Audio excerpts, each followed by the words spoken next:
Sweet sassy Tallahassee. We've got a great show for you today. It's October 29th, 2020, and welcome to the OmniTalk Fast Five, the podcast where we debate the top headlines in the world of retail. Some of what we say might be right, some of what we say might be wrong, but what matters most is the conversation. The OmniTalk Fast Five is sponsored by Fast Sensor and Takeoff.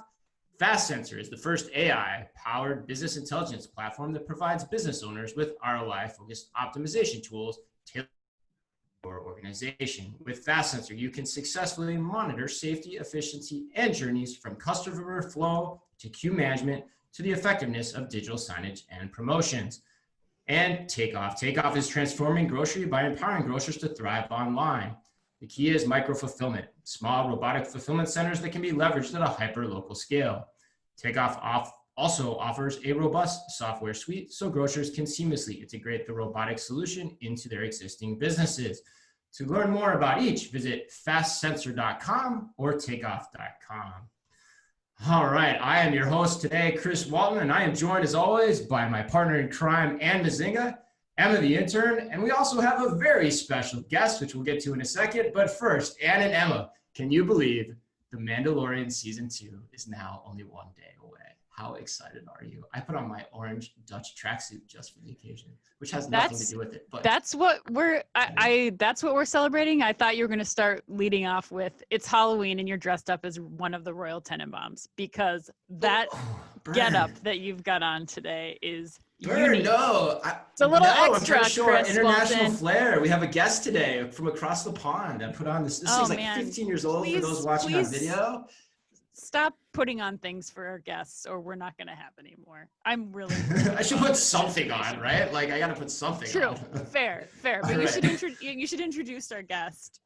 All right. Well, I am happy to. Our guest today is Ollie Banks.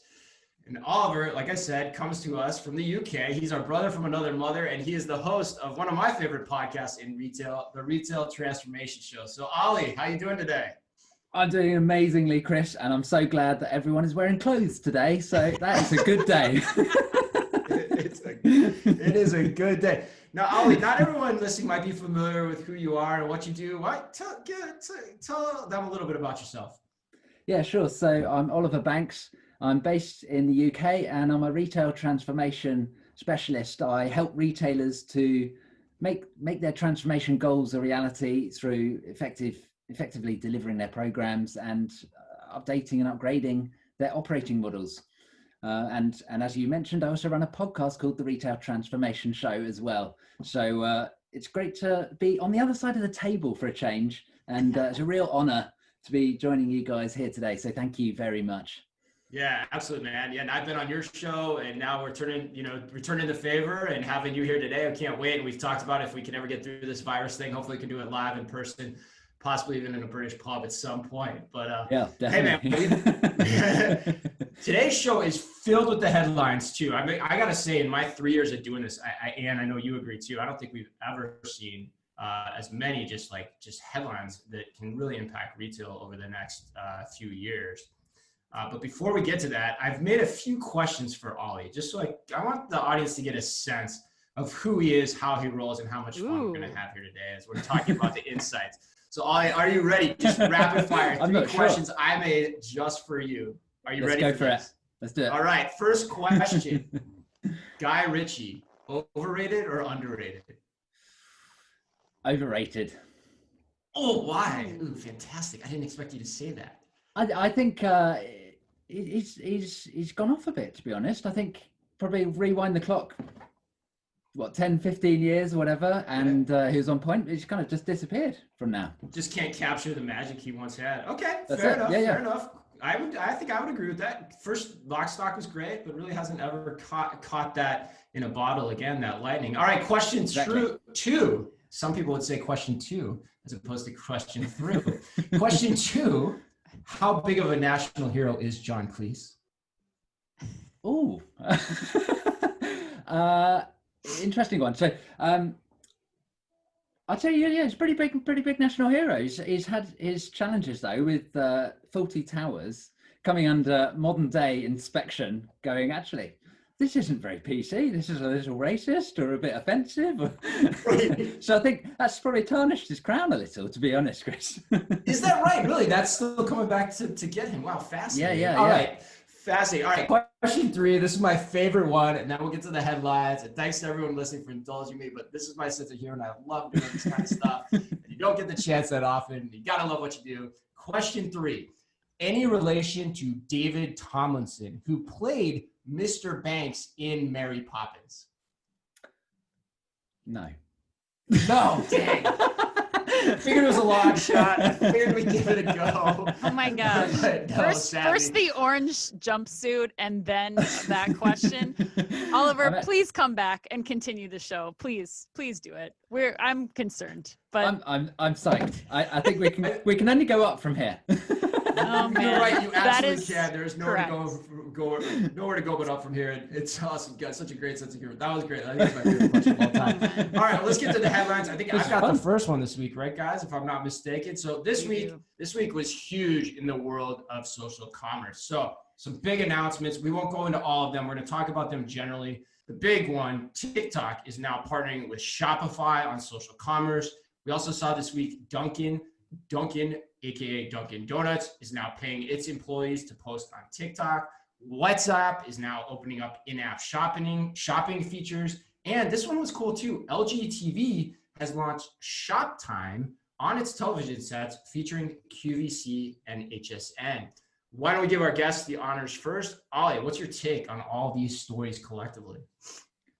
Well, boom time, I tell you, for social commerce. It's a really exciting time for this thing that's been sort of building hype, but it's, we've seen a few things with Instagram and so on, but now it feels like people are starting to get it, and all these sort of, we could do this, we could do that, are starting to come to fruition. So for me, really big stories, but actually it's not so much the exact stories that are really big here, but it's actually about really embedding social commerce into people's lives, and they will be building familiarity every time they come across, is it the LG example or TikTok, whatever it is, they are going to be becoming more and more conscious of, hey, I can do shopping in this way because it's much easier, or it just flows through and it's a one click thing. I don't even realize I'm doing it, perhaps. So yeah. I think it's really exciting from that perspective. That's the key. They might not even know, right? That's what's crazy. Anne, what do you think? I think this is huge, and actually less on the TikTok side than it is on the Shopify side. I mean, I don't know if you guys have paid attention to the Shopify stock, but since March, it's almost doubled when you look at all of the announcements that they've made. They're the fulfillment or payments provider for all the Facebook shops. For Facebook obviously owns WhatsApp.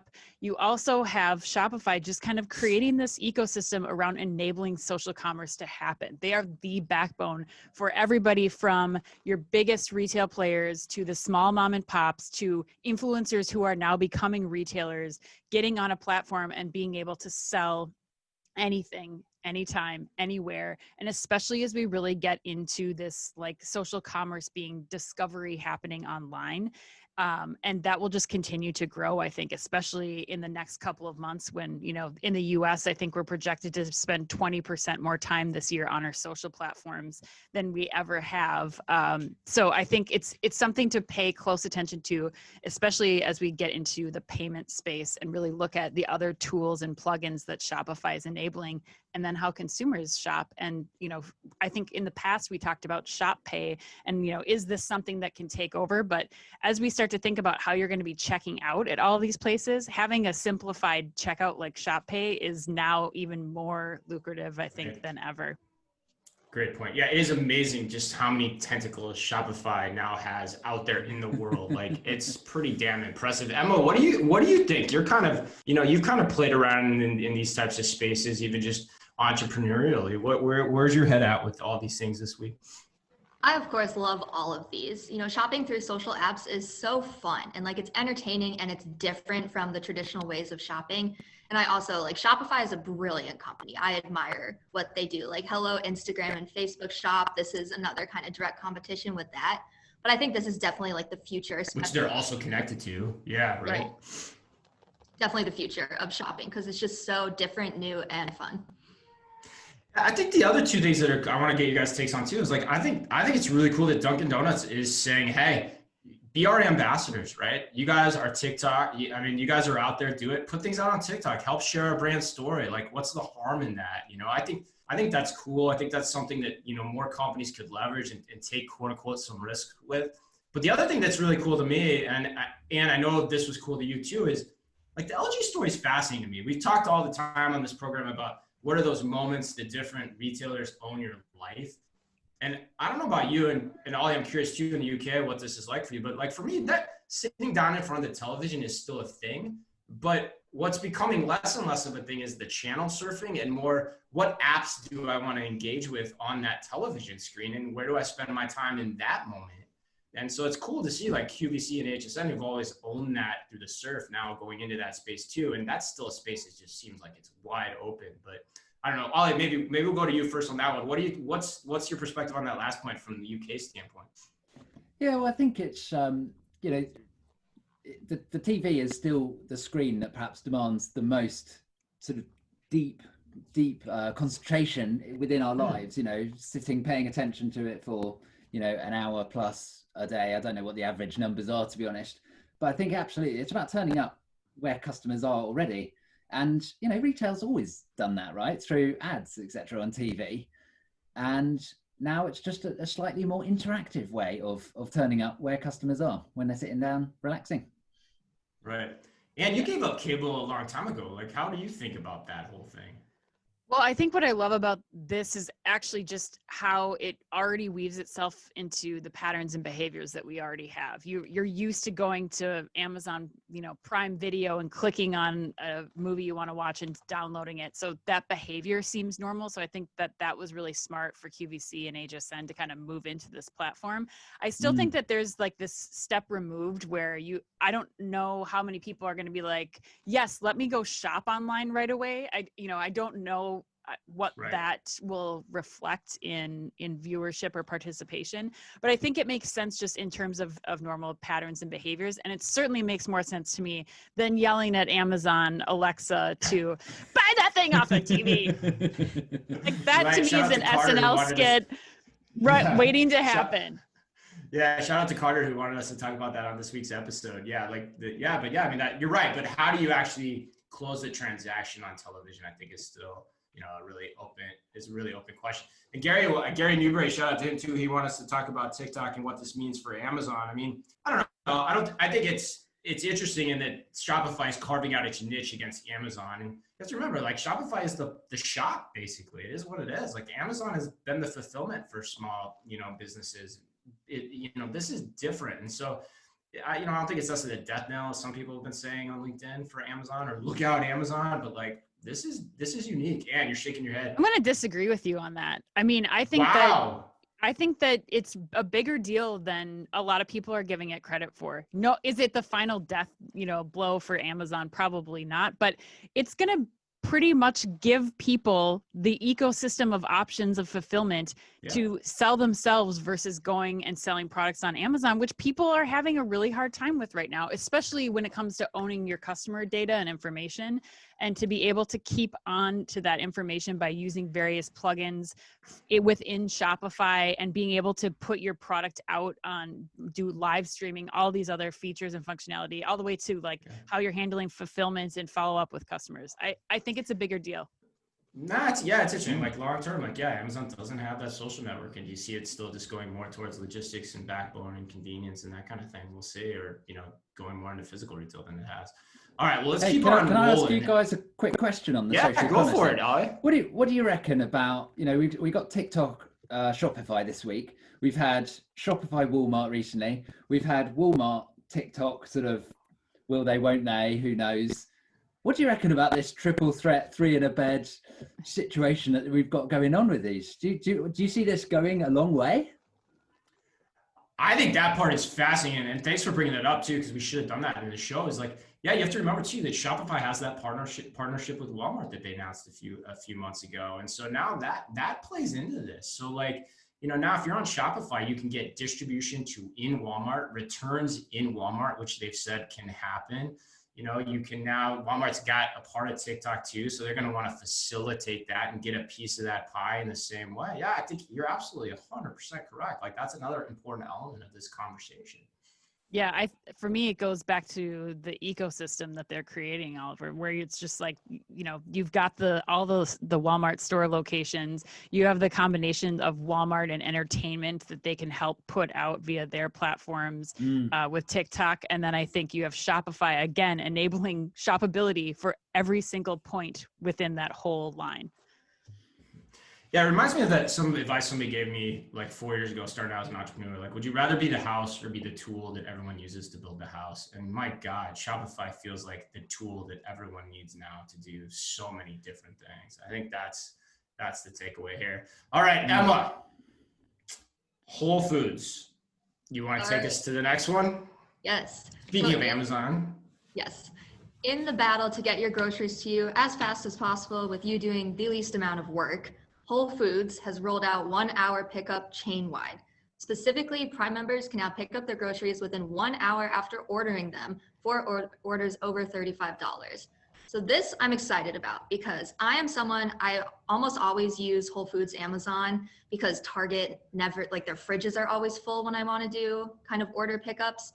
But I always pick the 1 hour delivery window. But I'm that person that needs their groceries for dinner at like 4 p.m. And Amazon Whole Foods gives you a pickup window of like 10 to 11 p.m. That's not fast enough, but I could go pick it up within 1 hour. So I think this is really cool and definitely a game changer for this whole entire like grocery pickup. So you love this. Okay, Ollie, I definitely want to get your take because the UK, you guys are so much farther advanced than we are over here. But Anne, you indulge in kind of this Whole Foods, Amazon thing quite a lot. Like what are your thoughts here? When I heard this headline, I was almost as shocked as I was when I came on this Zoom call and saw your orange jumper. Wow. I was That's saying a lot. I was so surprised. And I think the thing for me that I think this is going to change more than anything is what the actual infrastructure and footprint of our grocery stores looks like. Because to fulfill orders in 1 hour or less, this is going to start to as we know, Amazon always is. Amazon's going to start doing this, and then every other grocer is going to have to start to figure out how they try to do the same thing. And you can't accomplish 1 hour ordering and pickup like they're trying to do without doing some major changes to how your store is set up. So for me, that's what I'll be watching. And somebody had to do it first, and I think Whole Foods and Amazon are going to do it. That's a really great point. Yeah, like to continue to do this nationwide at scale with like human manual picking, that seems like a very difficult thing to do. Ollie, what have you seen over there in the UK where this development scale, like, 1 to 10, night and day? Yeah, I mean, we've obviously over the whole coronavirus thing, we've kind of seen so many of the big supermarkets really double down on both deliveries and the click and collect options.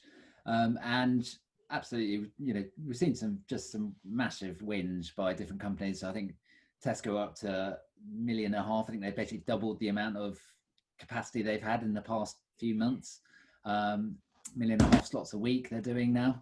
So they're doing some really amazing things, and we're continuing to see things. So we've got Deliveroo doing quick drop-offs of lots of sort of small shops. We've got a frozen food retailer, Iceland, here, who are rumored to be doing something, probably a delivery basis, but sounds super fast, called Swift. So it'd be interesting to see where that comes. So I think it's a trend that, as we've seen with the whole number of days delivery over the past few years, it's a trend now that sits in grocery of who's going to get faster and faster, who's going to offer the first half an hour pickup time. It's like, where does it stop for me? It's how fast can we go? And what's the cost to the retailer? Yeah, that's the question that I wanted to ask you guys. Like Emma's answer kind of, quite frankly, surprised me a little bit in terms of like, that's her behavior. Like, and I actually just wrote about this too. Like Takeoff, our sponsor did a really cool research study where they did a conjoint analysis of the different utilities people get for the different like lengths of time for delivery and pickup. And I'm curious, we should just do an informal poll here, but like, where does it matter? Because for me, when you start talking about an hour, to me, that's all about probably, maybe I'm wrong about this too. Maybe it is more about pickup than it is about delivery when you start talking an hour, because, maybe that I just do need it quickly. And so I want to just drive right there and I need to get it now. Like, yeah. But to me, like, it seems like as long as I am same day with groceries, I'm pretty good. I guess I want to be able to schedule it within my time frame that I do want, like Emma was talking about, but maybe we'll just go left to right on my screen. How do you guys think about what I'm saying? Where is the cutoff? Like Ollie's talking about, like, Ann, you go first. I think that right now is a hard time to make this call because people's patterns and behaviors are not the same. So it doesn't matter when your delivery window is when you're home all day. But if you think about a normal setting where I'm about to leave work, like Emma said, I know, or school, I know I need these few things for pickup. And in many cases, you don't end up doing the curbside pickup because you don't know that it's going to be ready in an hour or less. So I don't know that I'm going to need it in 30 minutes necessarily, but knowing that it's enough time for me to wrap up my day, get to my car, get to the store, or pick up my kids and then go get to the store. I think that the 1 hour is going to be a huge deal. So you're right. It is a pickup. That's why I love doing this show. I find some piece of insight that I never expected. Emma, is that kind of where your head's at too? Yeah, I would totally agree. And I think my specific kind of shopping behavior for groceries is very, as I just said, specific, where I can't plan for anything. And I'm always kind of out and about and I'm like, oh, I would like to stop somewhere on my way back, get the groceries and just be done with it rather than having to wait for that delivery. Yeah. Ollie, what about you? Yeah, I think it's interesting, picking up off what Anne was saying about actually when life does return to whatever form of normal we can look forward to.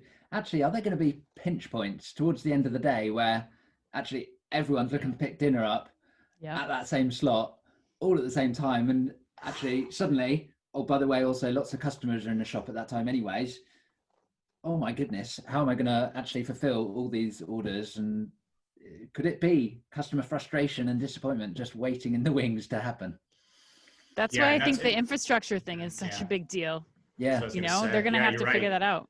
Yeah, you're going to have to fundamentally change this. And my God, the other thing I'm starting to think about too is like the impulse purchase. My God, if you're in the impulse purchase business and that's this type of thing that starts to take off, like, whoa, like not as many candy bars in that bag as you're coming home from work, versus like we saw in the past probably. So, or opportunity. With every problem, there's an opportunity, right? Yeah. No, for sure. You could give snack bags away for the way home. I mean, there's ways to do it. You just got to be creative. Yeah, or you do it through social commerce when you're really hungry and it then delivers to you in like 20 minutes or less, right? Like, give me that fix, that's how it works, right? All right, let's keep on rolling. I think this is a really cool story this week. I've got this one. It's Happy Returns announced that it is expanding its network of return bars with its new collaboration with FedEx. So basically what that means is that by the end of October, shoppers will be able to bring their online returns to more than 2,000 FedEx office stores nationwide, which also, and this is cool, includes more than 340 Walmart stores that have FedEx office locations also inside of them. And I know you love this.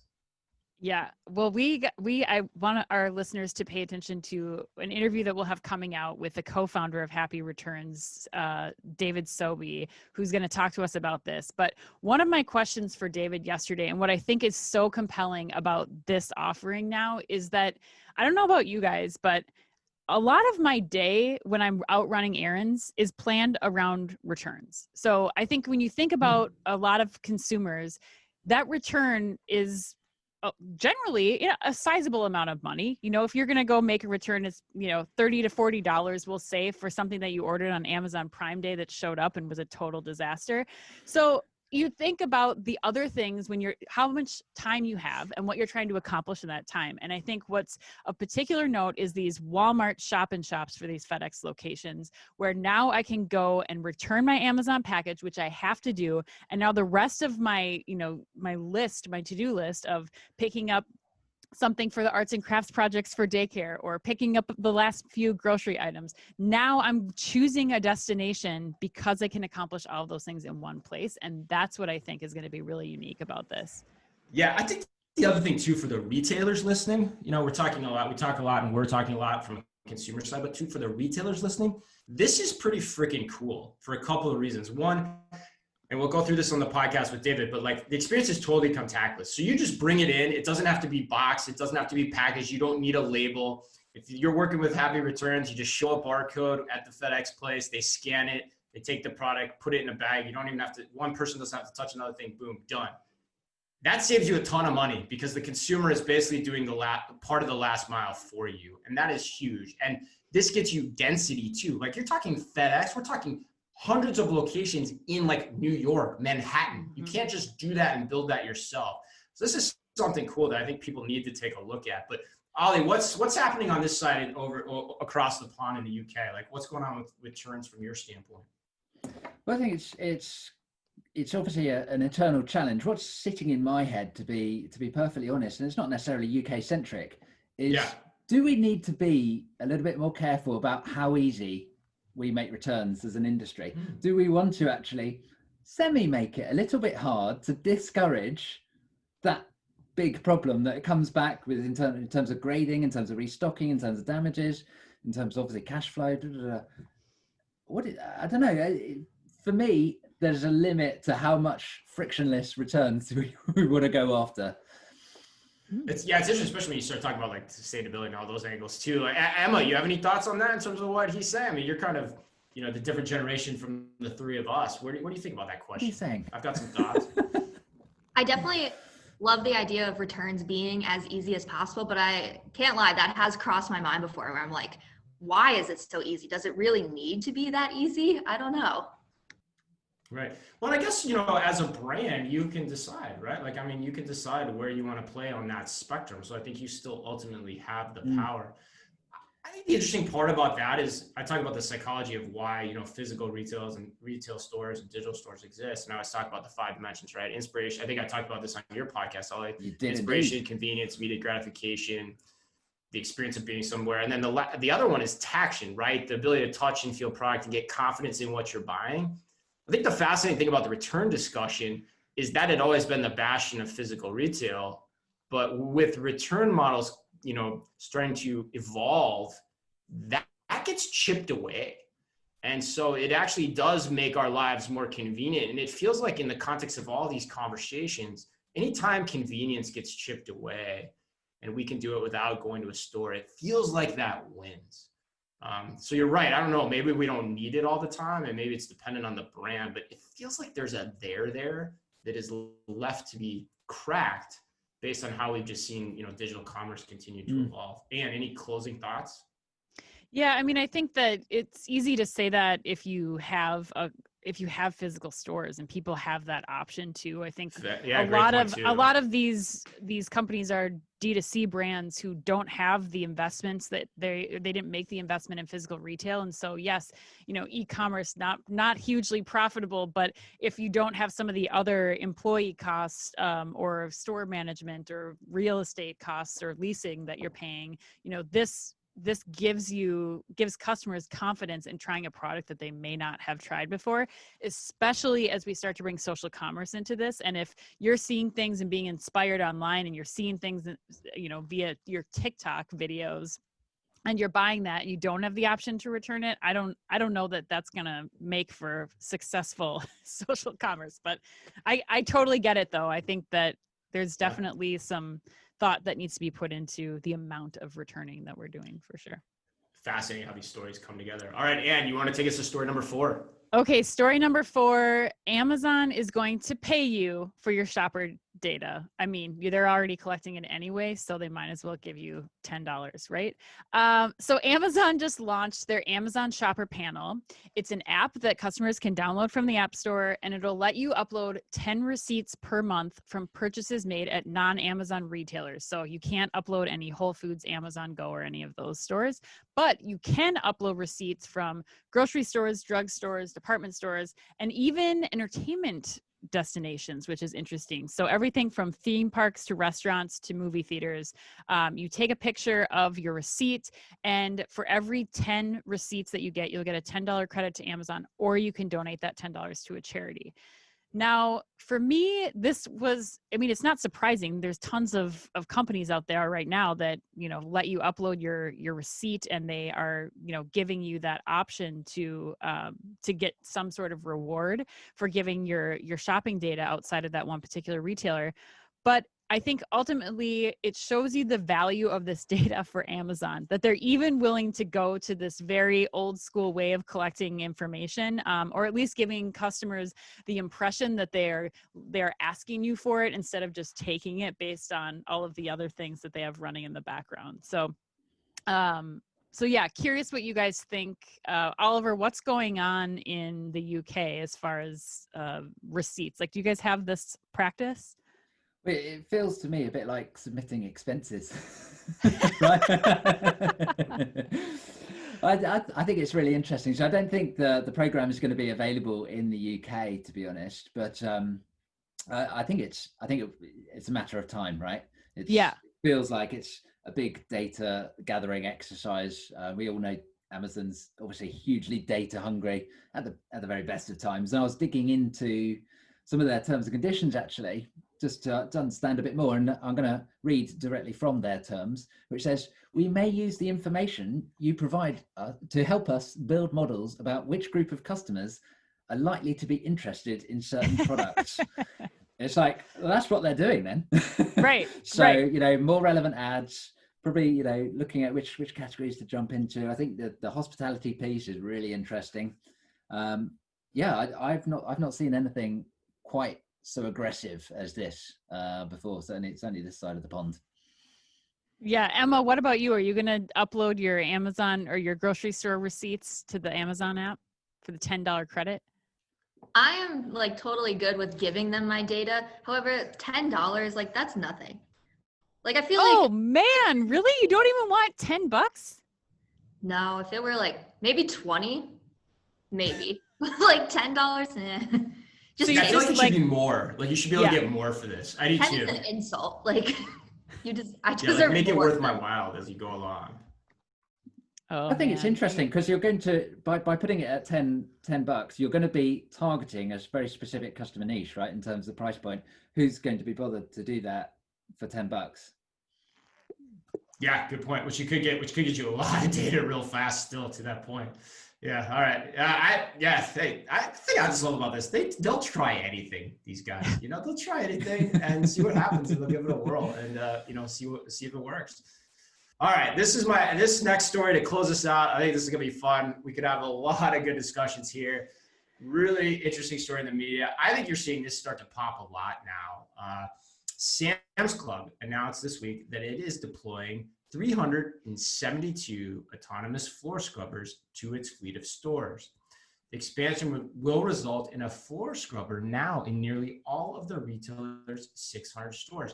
The other cool part of this announcement is that it is also, Sam's Club that is, expanding a 6-month retail shelf analytics pilot using Brain Corp's innovative floor scrubber accessory for localizing and analyzing shelf inventory with the goal of improving in-store shopping experience. So by that, I mean, AKA knowing what products are on the shelf and how accurate things like pricing are as well. This is probably the third now big announcement we've seen from some of the robotics companies. We've talked about Badger. We've had them on the show a lot. Simbi had some big announcements, I think a couple of weeks ago with Schnucks. Robots. Ollie, buying or selling robots? What do you think here? I love the idea of robots. I think there's so much scope for using them in retail. When I first moved into the world of retail at Tesco, my very first project was a big robot investigation. How could we use them? What could we do? What's technically feasible in the world? And things have just come on so far. And it's really exciting to see all these different types of robots. Specifically on the floor scrubbing robots, really, I think it absolutely is a great use case. I remember actually being at an exhibition last year, back in one of those times I used to go to a room full of people. We used to have them. Yeah, exactly. And I remember seeing this stand of, the sit-on, ride-on floor scrubbers. And I just thought, how long is this really a job at a viable market for a person to be driving one of these around a store? How long until it just is just normal, commonplace to have a robot doing it? Because it's not, you know, you can't engage a customer whilst driving one around. You don't really want to be driving them around with customers anyway. I think it makes total sense, and I don't think it'll be too long before that's just the standard way of operating, to be honest. Yeah, you're buying then. And what do you think? You know, I love robots, and Oliver, you're right. I mean, what a thing to put on a resume. I led a robot investigation. I mean, I think that is, I love robots too. I think they're You're incredible. like Blade Runner, Ollie. That's crazy. You know, I think that the floor scrubbing robots make sense. In terms of the inventory question though, I know that they've already done a lot of work to figure out inventory and monitoring that closely, pricing, those kinds of things within the Sam's Club Now store. So I'm curious, like, how all of these things triangulate. What's the data from the shelf sensors with what's the data that, you know, they're using in the Sam's Club Now stores. So I think it's cool. It makes sense. We're definitely going to be seeing more of these robots in all of our retail locations. So yeah. You think so? Yeah. Okay. Sure. Emma, like, I'm curious, less apt, more apt, indifferent to shopping a store that has a robot roaming the aisle? I'm pretty indifferent to it. I will say I do really like the idea of these cleaning robots, because like one of the worst parts of an entry-level retail job is cleaning. However, I do have this like nightmarish image of like 500 like Roombas going around a Walmart, bumping into each other and stepping on them. Like that's what I envision. But yeah, if you can get that'd be a great rid of skit. scrubbing the floor, I'm for it. I was just expecting them to be in the Sam's Club like pop-up Christmas vacation catalog, the like VR catalog that they put out. I was a little disappointed not to see them, but not to see that in there. Yeah, for home purchasing. Yeah, no, I'm with. Okay, that's cool. That's interesting. Like, it's a good pulse when we're all kind of going in that same direction. I mean, I feel the same way. I mean, I think the big aha for me over the last couple of months is how it's not an either or answer in terms of what technology are you going to bet on. You're probably going to use some combination of them. And I think the thing with the robots is you're able to do some things at a scale that you can't do with human labor, that you can't do with certain types of deployments as well. You know, and so they're a nice complementary thing to get the menial tasks, like you said, Emma's floor scrubbing that you don't want to get done, but then also to get some of the data that you are interested in figuring out how it can impact your business accomplished in a different way. So it's cool to hear that all of us are kind of thinking the same way on that one.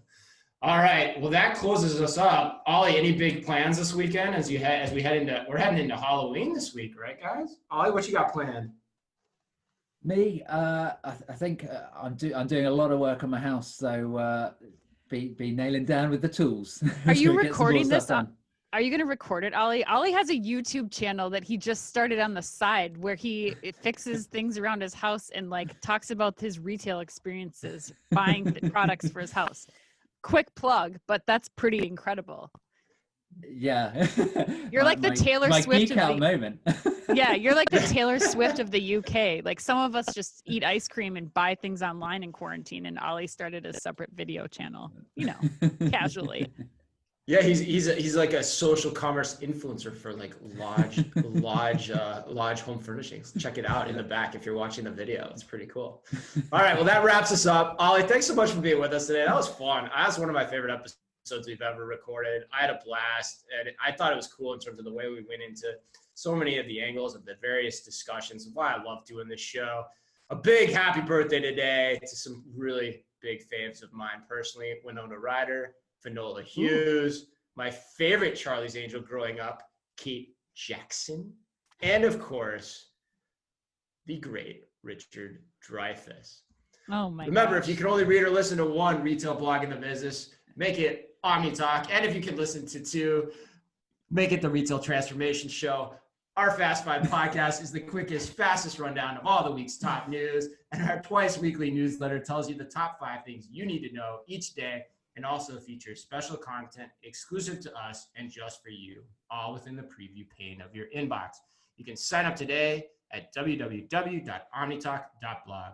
Thanks as always for listening in. Please remember to like and leave us a review wherever you happen to listen to your podcast or on YouTube. And of course, be careful out there.